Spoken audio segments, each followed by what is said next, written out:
যে স্বাধীনতা যারা লড়ছে, যারা আমরা তো অন্যরা তো স্বাধীনতা সংগ্রাম করছে, আমরা তো লড়াই করছি। আপনারা লড়াই করছে কে নিষিদ্ধ করে, যারা লড়াই করছে তাদের গলায় জুতার মালা দেওয়া হচ্ছে, যারা লড়াই করছে তাদেরকে ফাঁসি দেওয়া হচ্ছে। হিস্টোরিক্যালি আমরা কিন্তু একটা ডিভাইডেড নেশন। হিস্টোরিক্যালি আমরা ঐতিহাসিকভাবে একটা ডিভাইডেড নেশন। কেন? আমরা historically pro independence and independence, anti independence, এটা হিস্টোরিক্যালি আমরা কিন্তু একটা ডিভাইডেড নেশন। আমরা এখন পর্যন্ত নিশ্চিত হতে পারি নাই যে আমরা প্রত্যেকেই স্বাধীনতার পক্ষে বা বাংলাদেশের পক্ষের মানুষ কিনা। এটা আমরা কেউ পাকিস্তান মনোভাবাপন্ন, কেউ মনে করি যে পাকিস্তান, যেহেতু অনেক মানুষ পাকিস্তান মনোভাবাপন্ন, আবার কেউ মনে করে যে আমরা কেউ ভারত ভাবাপন্ন।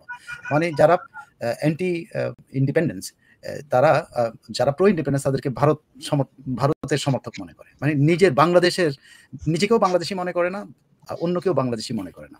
এটা একদম হিস্টোরিক্যাল একটা প্রবলেম মধ্যে আমরা পড়ে আছি। প্রো ইন্ডিপেন্ডেন্স মানে ভারতকে সমর্থন করে, এটা হলো একটা ধারণা সমাজের ভিতরে, এটা প্রথিত করছে 54 বছরে, এটা দিন দিন আরো স্ট্রং হয়েছে। হ্যাঁ, এই হিস্টোরিক্যাল ইয়েটা কিভাবে এত বড় হয়েছে সেটা একটু পরে ব্যাখ্যা দেয়। আরেকটা হলো আমাদের আইডিওলজিক্যাল কি আদর্শগত। আমরা ধরেন স্বাধীনতার সময় থেকে এখন পর্যন্ত আমাদের দেশের অধিকাংশ মানুষ হলো সেকুলার ফোর্স, ধর্মনিরপেক্ষ একটা মানসিক ফোর্স।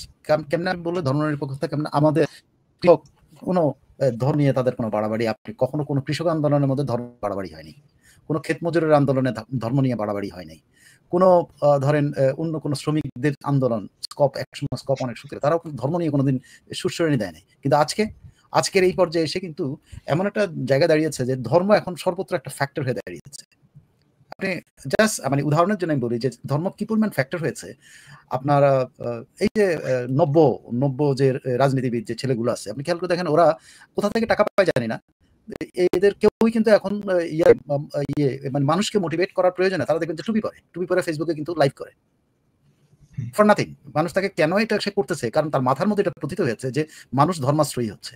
ঠিক আছে, আপনি দেখবেন যে টাকা আছে না আছে এটা কোনো ব্যাপার নাই, সে ইয়াতে কিনা উমরা করে আসতেছে। খেয়াল করে দেখেন একটা চাওয়ালা ছিল কিন্তু উমরা করে আসছে, এটা চা বিক্রি করো, সেও উমরা করে আসছে, টুপি করে সে কিন্তু সমাজকে কিন্তু ইয়ে দিচ্ছে, সারমন দিচ্ছে। সো আইডিওলজি যে মানে ধর্মভিত্তিক যে মানসিকতার এটা কিন্তু এক্সপানশন হয়েছে, এটার এক্সপানশন হয়েছে। আপনি যদি আচরণগতভাবে আপনি দেখেন, আপনি 70 সাল 80 সাল 90 সাল এই সময় একটা ঢাকা ইউনিভার্সিটির বিভিন্ন ছবি আপনি দেখবেন, সেই ছবির মধ্যে আপনি কিন্তু এই যে এখন বলে যে ঐতিহাসিক ভাবে নাকি আমরা বোরখার আমাদের দেশে বোরকা প্রচলিত ছিল। বোরকা কোথায় প্রচলিত ছিল? আপনি সে 90 সাল পর্যন্ত আপনি ঢাকা ইউনিভার্সিটিতে বোরকা দু একজন খুবই নামাজি কালামে সে বোরকা পড়ছে।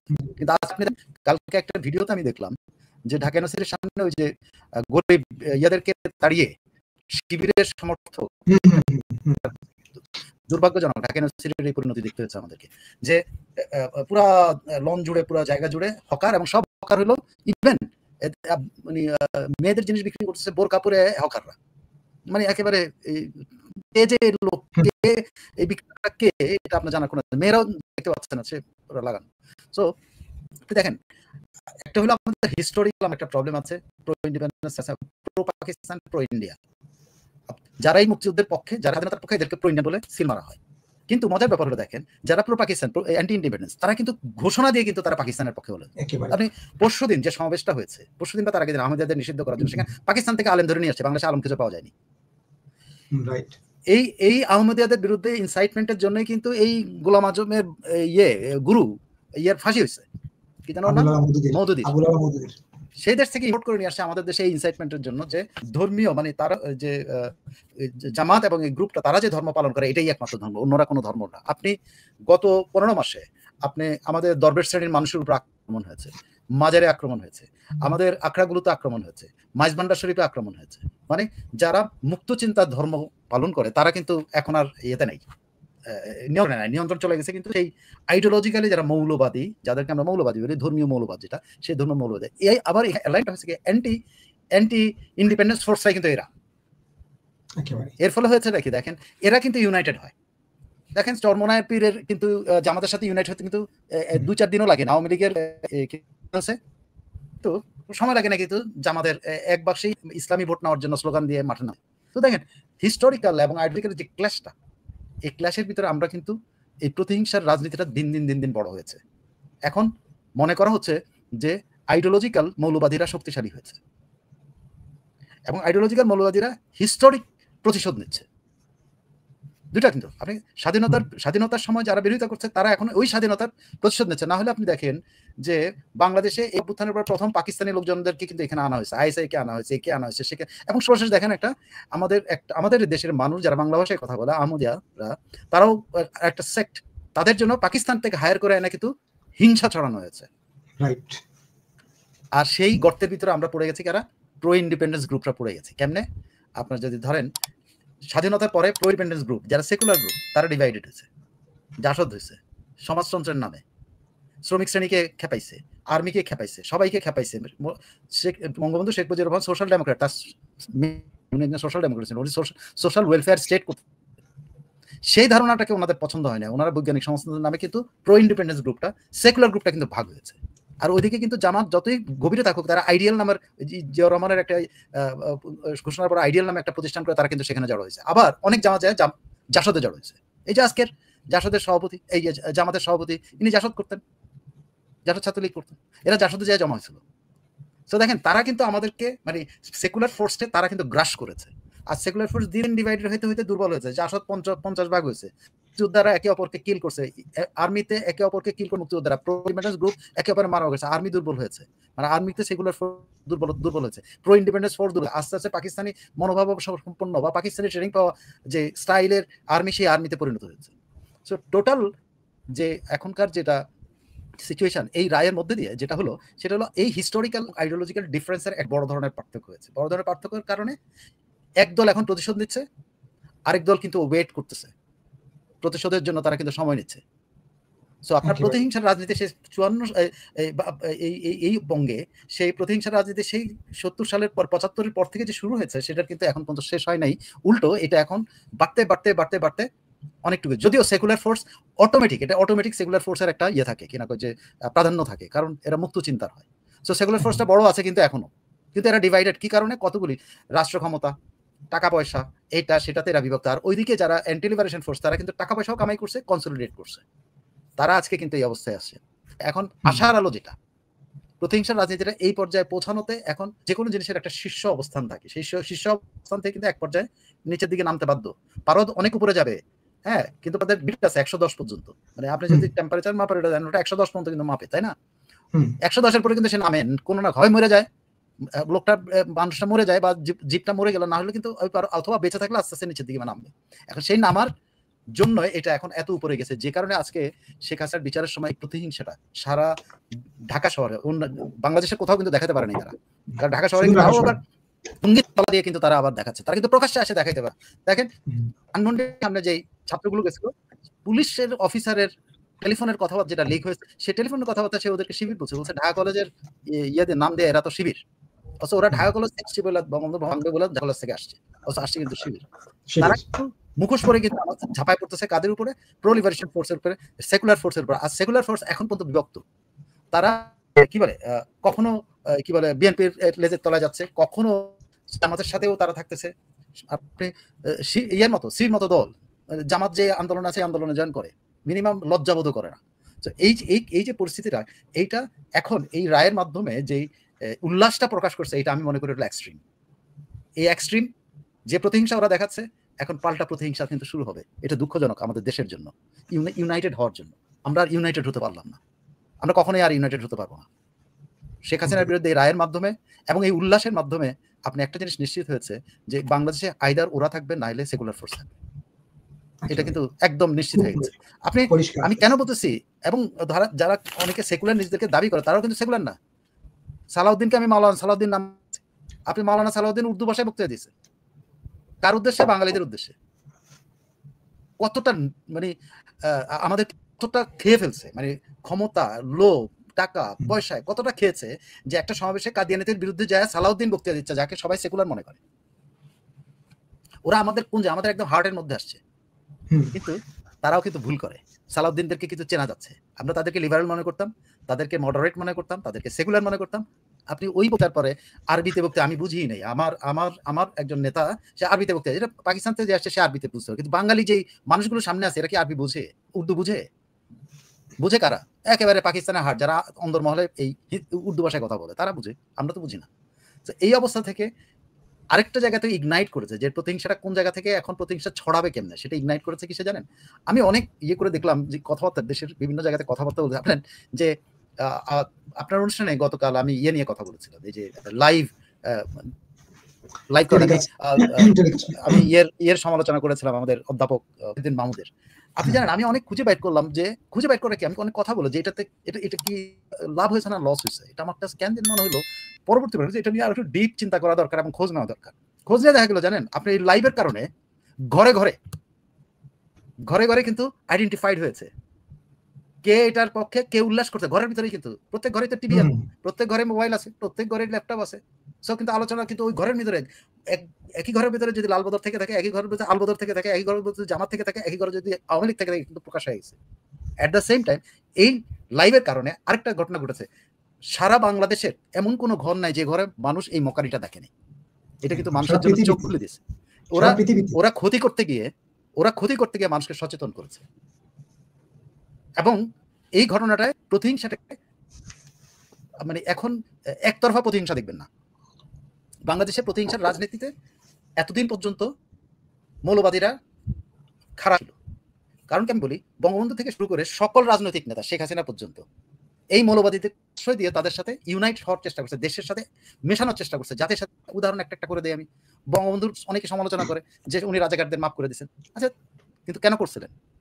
যারাই মাফ করে দিয়ে থাকেন, অপরাধী ছাড়া যেসব শান্তি বাহিনী আলবদর বা রাজাকার ছিল তাদের মাফ করছেন তো উনি কেন করছিলেন? জাতিটাকে ঐক্যবদ্ধ করার জন্য করছিলেন। কিন্তু সেটা বুমেরাং হয়েছে, সেটা বঙ্গবন্ধু তার জীবন দিয়া ইয়ে করতেছে। পাকিস্তানপন্থীদের হাত থেকে বঙ্গবন্ধু বাঁচতে পারেনি। পাকিস্তানের মধ্যে আর্মি অফিসাররা তাকে কিল করছে। সাথে কি হয়েছে, পাকিস্তান উল্লসিত হয়েছে এবং এই শক্তিটা উল্লসিত হয়েছে। তারপরে দেখেন জিয়াউর রহমান এসে কি করলেন, উনি ইন দ্য নেম অফ ওই যে বহুদলীয় গণতন্ত্রের নামে উনি সকলকে উন্নত দিলেন, সবাই রাজনীতি করতে পারবে। উনিও কিন্তু যদি আপনি রাজনৈতিক দৃষ্টিভঙ্গিতে যদি আলোচনা করেন, তিনি আপারেন্ট নিতে চেয়েছেন যে ওইখানে আওয়ামী লীগের ভ্যাকুয়ামে উনি ওনার দলে তুলবেন, সেটা নিতে চেয়েছেন। কিন্তু উনি সবাইকে খুলে দিয়ে কি করতে চেয়েছেন, শুনে একটা গুটা মারতে চাইছেন যে সবাই মিলেমিশে যাও। এটাও কিন্তু তার চেষ্টা ছিল।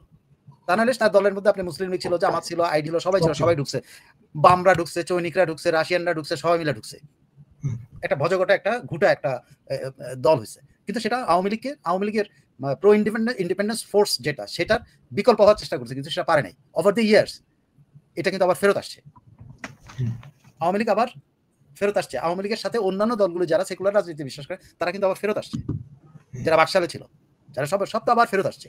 কিন্তু সেখানে জিয়াউর রহমানের চেষ্টা করছেন, পারেন নাই, হয়েছে। আজকে ওনার দলের ভিতরে মাওলানা সালাউদ্দিন নামে একজনের জন্ম হয়েছে না? ওনার দলে তো মাওলানা সালাউদ্দিন হয়েছে। আজকে নাগরিক কমিটির মধ্যে মাওলানা হাসনাত হয়েছে, তাই না? মাওলানা সার্জিস হয়েছে না? দেখেন কিভাবে গ্রাস করতেছে। কিন্তু ওরা গ্রাস করে কোথায় জানেন? মাথা গ্রাস করতে চায়। ওরা মনে করে মাথাটা যদি খেতে পারে তাইলে এটা শেষ। হ্যাঁ, মাথা যদি খেয়ে দিতে পারে তাহলে কিন্তু সমাজের অনেক পরিবর্তন করা সম্ভব। তারা সেটা আশা করে সেটা করছে, কিন্তু তা কি পারছে?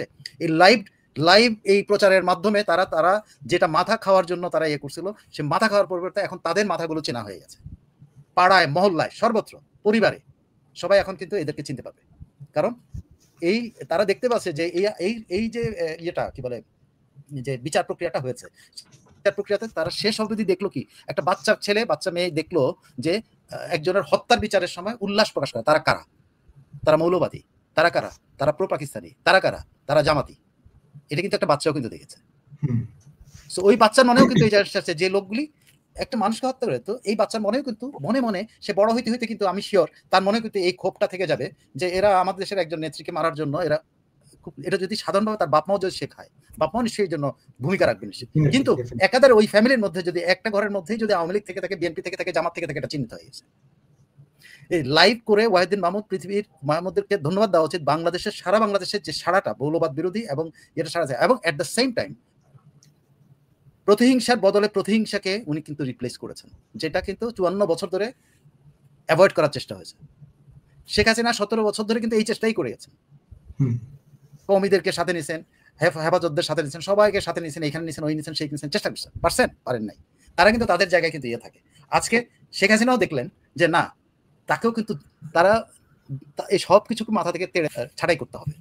এটা কিন্তু এখন সবার মুখ থেকে কিন্তু এখন তুই বলেন অনেকে, আমি ইয়ের এই যে কামাল সাহেবকে খুবই অপছন্দ করিস, মানে তার স্বরাষ্ট্রমন্ত্রী হিসাবে শেখ হাসিনার কে রক্ষা করার ব্যাপারে তার ভূমিকার যে ব্যর্থতা বা আনন্দ, কিন্তু আজকে যখন তার কামাল সাহেবের ফাঁসির আদেশ হয়েছে তখন কিন্তু আমার মনটা খারাপ হয়েছে। এই যে আমার ভিতরে মনটা খারাপ হয়েছে, এরকম কিন্তু আমি না, শুধু আর অনেকের মন খারাপ হয়েছে। কারণ কামাল সাহেব at the end of the day সে উনি একজন যোদ্ধা। আমি ওনার নেতৃত্বের গুণাবলী নিয়ে কোশ্চেন করতে পারি, কিন্তু আমি উনি যে একজন ফ্রন্ট লাইনে যুদ্ধ করছেন সেটা আমি অস্বীকার করতে পারবো না। এট the end of the day আমি কিন্তু তার পাশে, আমি হয়তো তার ব্যর্থতা নিয়ে অনেক সমালোচনা করতে পারি, কিন্তু তার উপরে আজকে যে জিনিসটা চাই, একটা মৃত্যুদণ্ড, একটা জীবিত মানুষ বসে দেখতেছে তাকে মৃত্যুদণ্ড দেওয়া হয়েছে কি জন্য? যেটা সে করে, যে পাঁচটা বিষয়ে, যে 5 বিষয়ে মৃত্যুদণ্ডগুলো দেওয়া হয়েছে তার মধ্যে আপনি আগের অনুষ্ঠানে বলছেন কত প্রশ্নবিদ্ধ, 5টাই প্রশ্নবিদ্ধ। আর যে হত্যাকাণ্ডের কথা বলেছে সেই ইউনাইটেড নেশনস যে এটা যে প্রতিষ্ঠান, তারাই কিন্তু আজকে এটা সমালোচনা করছে। আচ্ছা, ঠিক আছে। তো আপনি দেখেন যে আমি মনে করি যে প্রতিহিংসা দেখানো, এদের দেখানো কিন্তু লিমিট শেষ হয়ে গেছে। বিপুল, আমি ভবিষ্যৎবাণী করছি না, কিন্তু বাংলাদেশের প্রতিহিংসার চূড়ান্ত পরিণতি এখন দেখতে পাবেন, এবং সেই প্রতিহিংসার চূড়ান্ত রাজনীতিতে যে জিতবে সে তারই বাংলাদেশ হবে, এবং সেটা নিশ্চয়ই সংখ্যাগরিষ্ঠ মানুষ। সেই সংখ্যাগরিষ্ঠ মানুষ কারা? এদেশের কৃষক, এদেশের ক্ষেতমজুর, এদেশের শ্রমিক। ছাত্ররা কলুষিতেছে, ছাত্র আবার বেরিয়ে আসবে। এই ছাত্ররা পারবে না, অন্য ছাত্ররা, পরের জেনারেশন বেরিয়ে আসবে। আমাদেরকে জেন এক্স বলে তো বকাবকি করে, আমি দেখি ইদানিং জেন এক্স বলে আমাদেরকে একটু টিটকারি করে। আমি বিভিন্ন জায়গায় দেখি নাম ধাম ধরে জেন এক্স বলে। আচ্ছা ঠিক আছে, আমরা জেন এক্স, কিন্তু জেন জেডরা আসতেছে, কিন্তু কি বল ওদেরকে, জেন এ, জেন জেড তো গেল, জেন জি তো গেল, হ্যাঁ জেনেরা আসতেছে। হ্যাঁ, তো ওই জেনে কিন্তু আপনার ওই ছেলেটা হলো জেনের প্রতিনিধি, যে ছেলেটাকে আপনি আপনার ইয়েতে এনেছিলেন, যে ওই বঙ্গবন্ধু ভবনের সামনে যায় তাকে ধরে নিয়ে যাওয়া হয়েছিল, এগুলো কিন্তু জেনে হবে। এইটা কিন্তু এরাই প্রতিশোধ নেবে। আমি আপনি হয়তো ফিজিক্যালি পারবো না, কিন্তু আমরা দেখবো, কিন্তু এটা বেঁচে থাকলে দেখব, এটা আসতেছে। এবং এটা আসার মূল কারিগরটা এই ওয়াহিদুল আহমেদ। আমি তাকে ধন্যবাদ দেই এই লাইভ অনুষ্ঠান করার জন্য। আমি জানি শেখ হাসিনাকে অসম্মান করা হয়েছে, কিন্তু শেখ হাসিনার এই অসম্মানটা বাংলাদেশের বাংলাদেশ পুনরুদ্ধার এবং পুনরায় অভ্যুদয়ের একটা মাইল ফলক হয়ে থাকবে। একেবারেই আমরা আরো এটা একেবারেই আপনার সারগর্ভ একটা আলোচনা শুনলাম। অনেকেই বলছেন যে এটা নিয়ে দীর্ঘ আলোচনা করা যেতে পারে সাইফুল ভাই, লম্বা সময় ধরে অনেক বিষয়গুলো নিয়ে আলোচনা করা যেতে পারে, অনেকে চাচ্ছেন সেটা, আমরা হয়তো সময় সুযোগ হলে এটা করবো।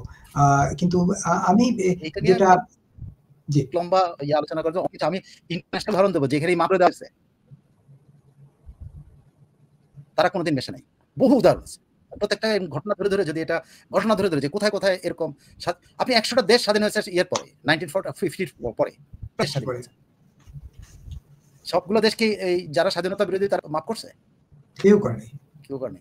এক্সেপশনাল কেস মানে আমরাই একমাত্র দেশ, একমাত্র এই 100টার মধ্যে একমাত্র দেশ। আর খুব সম্ভবত আরো একটা দেশ আছে, যেটা কোন দেশ, আরো একটা দেশ আছে, আফ্রিকার একটা দেশ, সেই দেশে কিন্তু এই স্বাধীনতার দলকে কিন্তু নিষিদ্ধ করা হয়েছে। আমরাই তৃতীয় ঘটনা এই পৃথিবীর মধ্যে যে স্বাধীনতা যারা লড়ছে, যারা আমরা তো, অন্যরা তো স্বাধীনতা সংগ্রাম করছে, আমরা তো লড়াই করছি। লড়াই করছে নিষিদ্ধ করছে, যারা লড়াই করছে তাদের গলায় জুতার মালা দেওয়া হচ্ছে, যারা লড়াই করছে তাদেরকে ফাঁসির দেওয়া হচ্ছে। আমরা দ্বিতীয় দেশ কিন্তু যে যারা স্বাধীনতাতে লড়েছে এরকম দলকে নিষ্ক্রিয় হয়ে গেছে। অনেক দল, মুসলিম লীগ নিষ্ক্রিয় হয়েছে, পাকিস্তান গঠনের সাথে ছিল। কংগ্রেস বহু বছর ক্ষমতায় নাই, পাকিস্তানেও মুসলিম লীগ নাই, এইটা মুসলিম লীগ, নওয়াজ মুসলিম লীগ, অমুক এগুলো আছে, কিন্তু আসলটা নাই। তো বাংলাদেশে এরকম আওয়ামী লীগ এরকম হইতে পারতো, আওয়ামী লীগ সেটাই নাই। আওয়ামী লীগ সেই জায়গাটা নিজেকে ধরে রাখতে পারছে প্রো ইন্ডিপেন্ডেন্স ফোর্স হিসেবে, ঠিক আছে, কিন্তু সেই দলটাকে নিষিদ্ধ করা হয়েছে। আমি দেশটার নাম, আমি একদিন, আপনি যদি কোনো একদিন এই খারাপ দিন সময় গেলে এইসব বিষয়ে কথা বলা যাবে, আমি পৃথিবীর উদাহরণ দিয়ে দেখাবো যে যেখানে মাপ করা হয়েছে সেখানে কিন্তু এই ঘটনাটা করছে। একদম, তারা আক্রমণ করছে, তারা ক্ষতি করছে, তারা সবকিছু করছে। আপনি মাফ করলেও তো তারা ক্ষমা করতেছে না। না, আপনি তারকে বসাইলে তো সে আপনারটা খায়, আপনার ডাইনিং টেবিলে বসে খায়, আপনাকে প্ল্যান করতেছে, এই ডাইনিং টেবিলের থেকে ছুরি নিয়ে আপনার বুকের মধ্যে প্ল্যান করে, মনে মনে করে কখন সুযোগ পাবো বুকের মধ্যে ছুরি মারবো।